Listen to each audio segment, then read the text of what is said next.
Hello दोस्तों। सफलता एक दिन में नहीं मिलती, लेकिन एक दिन ज़रूर मिलती है। तो चलिए इसी के साथ शुरुआत करते हैं आज के हम लोग फिजिक्स के 250 इम्पोर्टेंट क्वेश्चंस के नेक्स्ट सीरीज को, जिसमें फिजिक्स के 15 मोस्ट इम्पॉर्टेंट क्वेश्चंस को हम लोग डिस्कस करेंगे।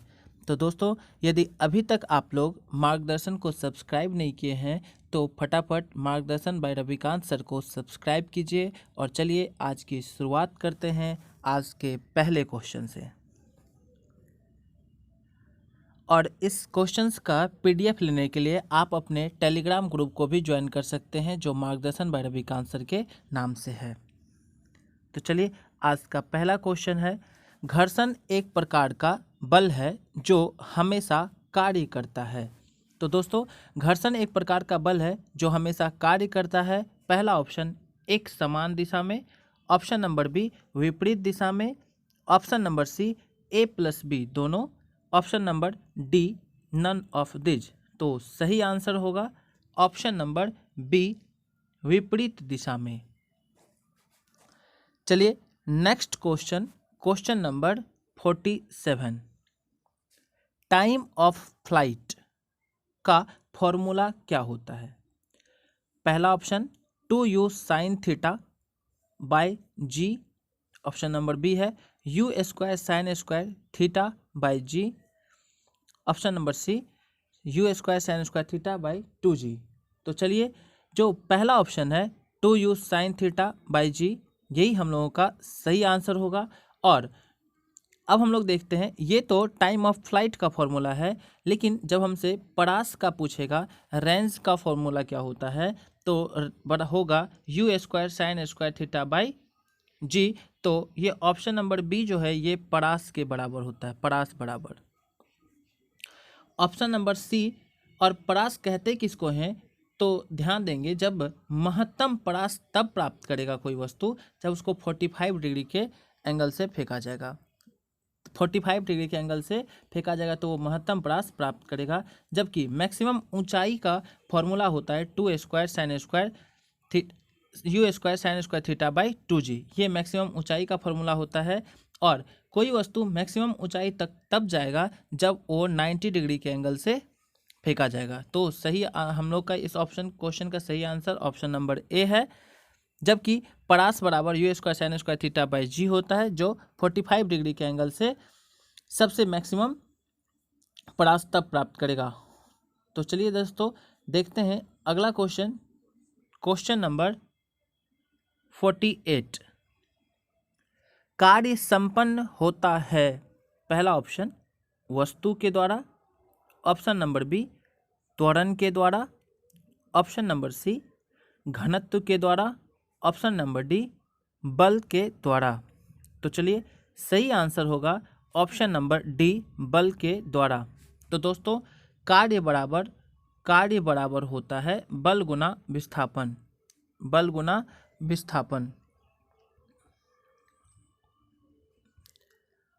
कार्य का एसआई मात्रक न्यूटन मीटर, कार्य का एसआई मात्रक क्या होता है, न्यूटन मीटर, या इसी को हम लोग जूल भी कहते हैं, जूल कहते हैं।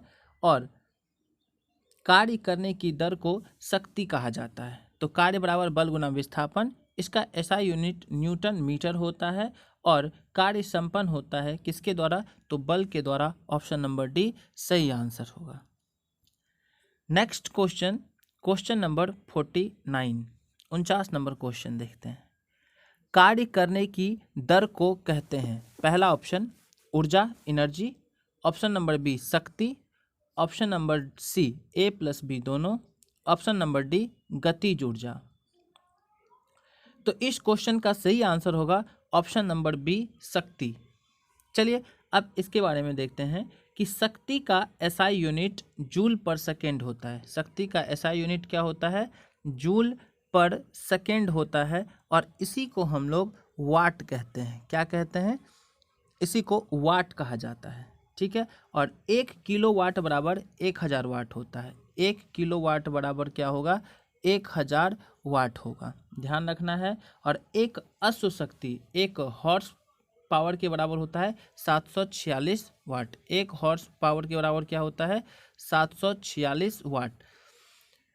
ठीक है दोस्तों, और कार्य करने की क्षमता को ऊर्जा कहा जाता है, जबकि कार्य करने की दर को क्या कहते हैं? शक्ति कहा जाता है। तो सही आंसर ऑप्शन नंबर बी, शक्ति का ऐसा यूनिट वाट या जूल पर सेकेंड होता है। चलिए तो नेक्स्ट क्वेश्चन नंबर 50 की तरफ चलते हैं। अगला क्वेश्चन है हम लोगों का, कार्य कब शून्य होगा? पहला ऑप्शन, जब बल और वस्तु के दिशा में 180 डिग्री 180 डिग्री का एंगल होगा। जब बल और वस्तु के दिशा में 90 डिग्री का एंगल होगा। जब बल और वस्तु के दिशा में 0 डिग्री का एंगल होगा। और ऑप्शन नंबर डी, नन। तो सही आंसर होगा option number B. Option number B सही आंसर होगा हम लोगों का। चलिए देखते हैं। वर्क बराबर होता है F S cos theta. Work बराबर होता है एफ एस कॉस थीटा, और जब कार्य शून्य करना है इसके लिए थीटा का 180 डिग्री 90 डिग्री होना जरूरी होगा। थीटा 90 डिग्री होगा तो कार्य शून्य होगा, और यदि एंगल 180 डिग्री होता है तो वर्क ऋणात्मक निगेटिव होगा। तो ध्यान रखेंगे, कार्य जब शून्य होगा तो शून्य होने के लिए थीटा 90 डिग्री होगा, जबकि कार्य को निगेटिव होने के लिए थीटा कितना होगा? 180 डिग्री। तो आंसर ऑप्शन नंबर बी सही आंसर होगा। नेक्स्ट क्वेश्चन नंबर 51 यांत्रिक ऊर्जा बराबर क्या होता है? पहला ऑप्शन गतिज ऊर्जा, स्थितिज ऊर्जा। ऑप्शन नंबर सी में A plus B, option number D में ए माइनस बी। तो यांत्रिक ऊर्जा बराबर होता है option number C, A plus B. कहने का मतलब गतिज ऊर्जा प्लस स्थितिज ऊर्जा। गतिज ऊर्जा बराबर होता है 1/2 mv², जबकि स्थितिज ऊर्जा पोटेंशियल एनर्जी बराबर होता है mgh। क्लियर है? तो सही आंसर होगा ऑप्शन नंबर सी। चलिए नेक्स्ट क्वेश्चन बढ़ते हैं। Question number 52। क्वेश्चन है, निम्न में से कौन स्थितिज ऊर्जा का उदाहरण है? पहला ऑप्शन बहती हवा, दूसरा ऑप्शन धनुष से छोड़ा गया तीर, ऑप्शन नंबर सी धनुष की तनी हुई डोरी, और ऑप्शन नंबर डी गिरती वर्षा की बूंद। स्थितिज ऊर्जा का एग्जाम्पल उदाहरण कौन सा है? तो आंसर होगा ऑप्शन नंबर सी, धनुष की तनी हुई डोरी। बाकी इसको छोड़कर अन्य सारे ऑप्शन गतिज ऊर्जा के एग्जाम्पल हैं, उदाहरण हैं। बहती हवा, धनुष से छोड़ा गया तीर, गिरती हुई बारिश की बूंद, ये सब गतिज ऊर्जा का उदाहरण है, जबकि धनुष की तनी हुई डोरी स्थितिज ऊर्जा का उदाहरण है। स्थितिज ऊर्जा गुप्त रूप में संचित ऊर्जा होती है, जबकि गतिज ऊर्जा संचित ऊर्जा नहीं है। क्लियर है? Next question number 53, 53 number question देखते हैं। अगला क्वेश्चन है, उष्मा का रूपांतरण गतिज ऊर्जा में करता है कौन सा? तो पहला ऑप्शन श्वेत तप्त धातु, ऑप्शन नंबर बी सौर cell, option number C gas stove, और ऑप्शन नंबर डी भाप इंजन। सही आंसर होगा क्वेश्चन नंबर 53 का भाप इंजन। ऑप्शन नंबर डी सही आंसर होगा। चलिए दोस्तों, तो देखते हैं श्वेत तप्त धातु क्या करता है। तो ये उष्मा का रूपांतरण प्रकाश में करता है। उष्मा का रूपांतरण किस में करता है? प्रकाश में। उष्मा का रूपांतरण प्रकाश में, जबकि सौर सेल प्रकाश ऊर्जा को विद्युत ऊर्जा में बदलता है। प्रकाश ऊर्जा को विद्युत ऊर्जा में, प्रकाश को विद्युत ऊर्जा में, इलेक्ट्रिक ऊर्जा में बदलता है कौन? सौर सेल। जबकि गैस स्टोव एलपीजी गैस को रासायनिक ऊर्जा में बदलता है। एलपीजी गैस को किस में बदलता है? तो रासायनिक ऊर्जा में बदलता है।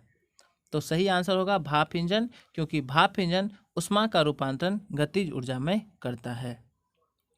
Next question number 54, 54 number question. अगला क्वेश्चन 54 नंबर क्वेश्चन कह रहा है आपका कि त्रिभुजाकार ठोस का गुरुत्व केंद्र है। तो ध्यान देंगे, पहला ऑप्शन विकर्णों का कटान बिंदु, ऑप्शन नंबर बी माध्यिका का कटान बिंदु, सी गोले के केंद्र में, और ऑप्शन नंबर डी अक्ष का मध्य में। तो सही आंसर होगा ऑप्शन नंबर बी माध्यिका के कटान बिंदु। त्रिभुजाकार ठोस का गुरुत्व केंद्र कहाँ होगा? तो उसके माध्यिका के कटान बिंदु पर। क्लियर है? जबकि ठोस गोला में गोले के केंद्र में होता है। गोला में कहाँ होगा? गोले के केंद्र में। जबकि समान दंड जो होगा, समान दंड, उसमें उसके मध्य में होता है गुरुत्व केंद्र। चलिए next question, question number 55, 55 number. पीसा का मीनार तिरछी होने के बावजूद भी नहीं गिरती है क्योंकि पहला ऑप्शन सीढ़ी लगी है, ऑप्शन नंबर बी गुरुत्व केंद्र से होकर जाने वाली ऊर्ध्वाधर रेखा आधार से गई है, ऑप्शन नंबर सी A+B, और ऑप्शन नंबर डी। तो सही आंसर होगा ऑप्शन नंबर बी, गुरुत्व केंद्र से जाने वाली जो ऊर्ध्वाधर रेखा है वो आधार से होकर गई है, इसलिए पीसा की मीनार झुकी होने के बावजूद भी गिरता नहीं है। तो सही answer option number B. Next question, question number 56, 56 number question. दरवाजा का हैंडल हमेशा कब्जे से दूर लगाया जाता है, यह किसका उदाहरण है? चलिए तो देखते हैं।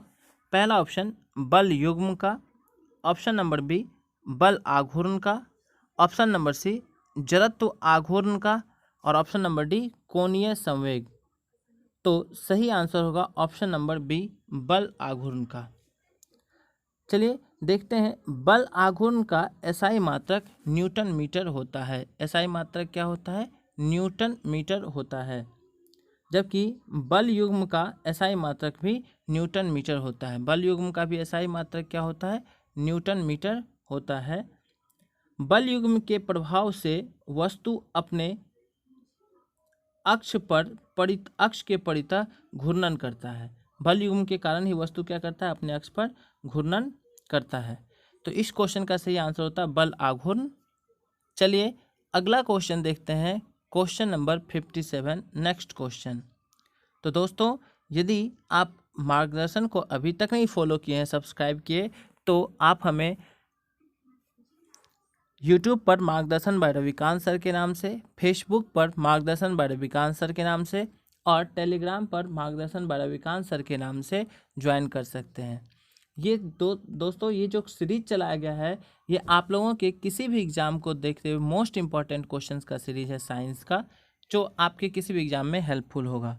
तो आप वीडियो को पूरा देखा कीजिए, और वीडियो से रिलेटेड जो भी संबंधित PDF है वो सब का सब आपको अपने टेलीग्राम ग्रुप, टेलीग्राम चैनल मार्गदर्शन बाय रविकांत सर पर मिल जाएगा। तो आप टेलीग्राम ग्रुप को ज्वाइन कीजिए, और साथ ही साथ पूरा वीडियो देखिए, और खुद का टेस्ट दिया कीजिए 15 क्वेश्चन के माध्यम से, और देखिए कि कितना क्वेश्चन आपका सही होता है खुद से। इससे आपके तैयारी का पता चलेगा और खुद के टेस्ट का भी। चलिए तो अगला क्वेश्चन देखते हैं, next question, question number 57, 57 number question है, इसमें से कौन उत्तोलक में काम आता है?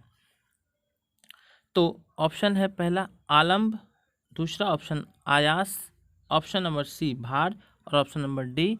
तो सही आंसर होगा ऑप्शन नंबर डी, इनमें से सभी। चलिए तो देखते हैं, आंसर होगा इनमें से सभी, option number D. Next question, question number 58। अगला क्वेश्चन है 58 नंबर क्वेश्चन, द्वितीय श्रेणी के उत्तोलक की यांत्रिक लाभ होता है। तो चलिए देखते हैं क्या।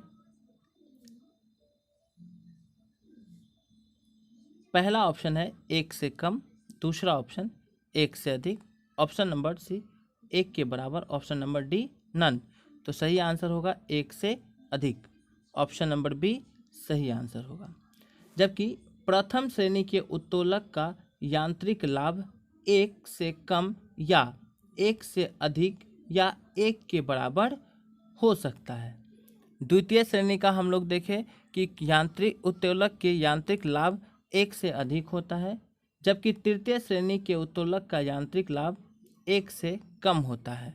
तृतीय श्रेणी का 1 से कम, द्वितीय श्रेणी का 1 से अधिक, जबकि प्रथम श्रेणी के उत्तोलक का मान 1 से कम, 1 से अधिक या 1 के बराबर भी हो सकता है।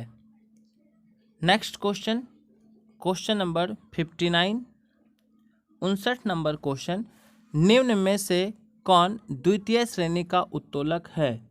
तो चलिए, पहला ऑप्शन है किसान का हल, ऑप्शन नंबर बी मनुष्य का हाथ, ऑप्शन नंबर सी पहिया और ऑप्शन नंबर डी चिमटा। सही आंसर होगा ऑप्शन नंबर सी पहिया। बाकी सभी तृतीय श्रेणी के उत्तोलक हैं, पहिया को छोड़कर, चूंकि पहिया यहाँ द्वितीय श्रेणी का उदाहरण है। मनुष्य का हाथ, किसान का हल और चिमटा, ये तीनों तृतीय श्रेणी का उत्तोलक है। चलिए दोस्तों, इसी के साथ आगे बढ़ते हैं और आज के आखिरी लास्ट क्वेश्चन, क्वेश्चन नंबर 60 को हम लोग ध्यान देंगे, देखेंगे। द्रव्यमान बढ़ने से जड़त्व आघूर्ण का मान क्या होता है, क्या प्रभाव पड़ता है? पहला ऑप्शन बढ़ता है, ऑप्शन नंबर बी घटता है, ऑप्शन नंबर सी अपरिवर्तित रहता है और option number D none of these. तो द्रव्यमान बढ़ने से जड़त्व आघूर्ण का मान बढ़ता है, ऑप्शन नंबर ए सही आंसर होगा। जड़त्व आघूर्ण बराबर होता है 1 बटा कोणीय वेग, या उसी को हम लोग कोणीय त्रिज्या कहते हैं। तो सही आंसर ऑप्शन नंबर ए होगा, जो बढ़ता है। इस तरह से आज हम लोग फिजिक्स के 15 इम्पॉर्टेंट क्वेश्चंस को अपने वीडियो के माध्यम से डिस्कस किए हैं। यदि आपको अच्छा लगे तो आप पूरा वीडियो देखा कीजिए और साथ ही साथ वीडियो को दोस्तों में भी शेयर करना नहीं भूलेंगे। और संबंधित जो भी सब्जेक्ट के वीडियोस हैं वो अपने चैनल मार्गदर्शन बाय रविकांत सर पर अपलोड कर दिया गया है।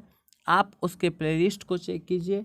फटाफट का सीरीज, मैथ का सीरीज, रीजनिंग का सीरीज, प्रीवियस ईयर के क्वेश्चन का सीरीज, साइंस के क्वेश्चन का सीरीज, सारा का सारा वीडियो अपलोड किया गया है। तो दोस्तों, आप चैनल को सब्सक्राइब कीजिए और दोस्तों में शेयर करते रहिए। तो आज के लिए इतना ही, मिलते हैं अगले वीडियो में।